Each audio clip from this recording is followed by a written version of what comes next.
আসসালামু আলাইকুম। Congratulation Bangladesh cricket team. Bangladesh আজকে যে ম্যাচটি সুপার ফোরের প্রথম ম্যাচ শ্রীলঙ্কা বনাম বাংলাদেশের এই ম্যাচটি জিতেছে, এজন্য বাংলাদেশকে বাহবা জানাতে হয়। কারণ বাংলাদেশ যেভাবে ডমিনেট করে এই ম্যাচটি জিতেছে একদম আনএক্সপেক্টেড ছিল। বাংলাদেশ আবুধাবির যে প্রিজে আজকে খেলেছে সেই প্রিজে কিন্তু 150 রান চেজ হয়েছে খুব কম ম্যাচে। তো বাংলাদেশ 169 রান চেজ করে ম্যাচ জিতেছে।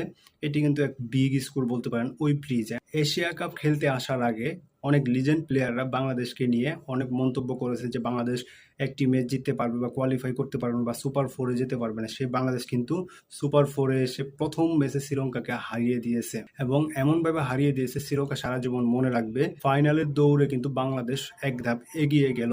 পরবর্তী যে ম্যাচগুলো আছে ইন্ডিয়া এবং পাকিস্তান, এখান থেকে যে কোনো একটি ম্যাচ যদি বাংলাদেশ জিতে যায় তাহলে কিন্তু বাংলাদেশের ফাইনালের দিকে ধাবিত হবে। তো পরিশেষে বাংলাদেশ কেমন খেলেছে আজকের ম্যাচটিতে সেটি নিয়ে একটু আলোচনা করি।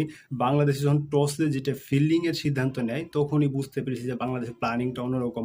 তারপরে যখন স্কোয়াডটা দেয় বাংলাদেশের স্কোয়াডটা, সেখানে কিন্তু ব্যাটিং লাইন আপ তেমন স্ট্রং ছিল না। তো আমি ভাবছিলাম যে বাংলাদেশ স্কোয়াডটা পছন্দ মতোই ছিল না। এখানে নুরুল হাসান সুহান বা তানজিম সাকিব অন্য কারো দেখতে পারতাম। পেসার তিনটা নিয়ে খেলছে এই প্রিজে, কিন্তু পেসার তিনজন নিয়ে কোনো টিম খেলে না, বাংলাদেশই খেলছে। অবশ্যই ভালোই করছে বাংলাদেশ, 169 রানের ভিতরে শ্রীলঙ্কাকে আটকিয়ে দিয়েছে। মুস্তাফিজ দুর্দান্ত বোলিং করেছে, শেখ মেহেদী দুর্দান্ত বোলিং করেছে, নাসুম মাহমুদও ভালো বল করছে। পেস বোলারের দিক থেকে তাসকিন একটু খুঁড়ছে ছিল। আর অন্যদিকে ব্যাটিংয়ের কথা যদি বলি, বাংলাদেশে যখন ব্যাটিংয়ে নামে শ্রীলঙ্কার বিধ্বস্ত বোলিং নাওন তুষারা, এই তুষারাকে ফেস করার মতো তানজিব তামিম বা পারভেজ ইমন যে কেউ তার বলে আউট হয়ে যাচ্ছে। আজকেও এর ব্যতিক্রম না। তানজিব তামিম তার ফেস করা দ্বিতীয় বলেই বোল্ড হয়ে যায়।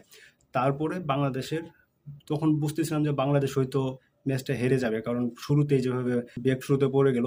তারপরে সাইফ হাসান আজকে যে খেলাটা দেখাইছে দুর্দান্ত খেলা খেলছে। কারণ সাইফ হাসান ভালো পটেনশিয়াল, সেটা আমি এর আগেও দেখছি। এবং সাইফ হাসান যে আজকে শটগুলো দিছে, 4টা 6 মারছে, প্রত্যেকটা 6 দেখার মতো। বিগ বিগ সিক্স এবং ক্লাসিক্যাল ব্যাটিং করছে। লিটন কুমার দাস সেও ভালো শুরু করছিল, যদিও বাজে একটা শট খেলে আউট হয়েছে। অন্যদিকে তাওহিদ হৃদয়ের কথা না বললে নয়। তাওহিদ হৃদয় কিন্তু অনেক দিন ধরে ফর্মে নেই, ভালো স্ট্রাইকে ব্যাট করতে পারে না। তিনি দলে থাকবেন না না থাকবেন এটি নিয়েও কথা হচ্ছিল। আর এই তাওহিদ হৃদয় কিন্তু আজকে এমন সময় জ্বলে উঠলো যেখানে বাংলাদেশের প্রয়োজন।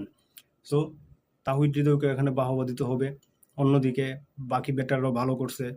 তো সব দিক থেকে বাংলাদেশ এই ম্যাচটি জিতেছে এবং যারা সমালোচনা করেছিল তাদেরকে জবাব দেওয়ার জন্য এই ম্যাচটা জেতা খুব প্রয়োজন ছিল। তো বাংলাদেশ টিম কংগ্রাচুলেশন, আপনাদের দিকে তাকিয়ে আছে আমরা। আমরা চাই এশিয়া কাপটি আমরা ঘরে নিয়ে ফিরব।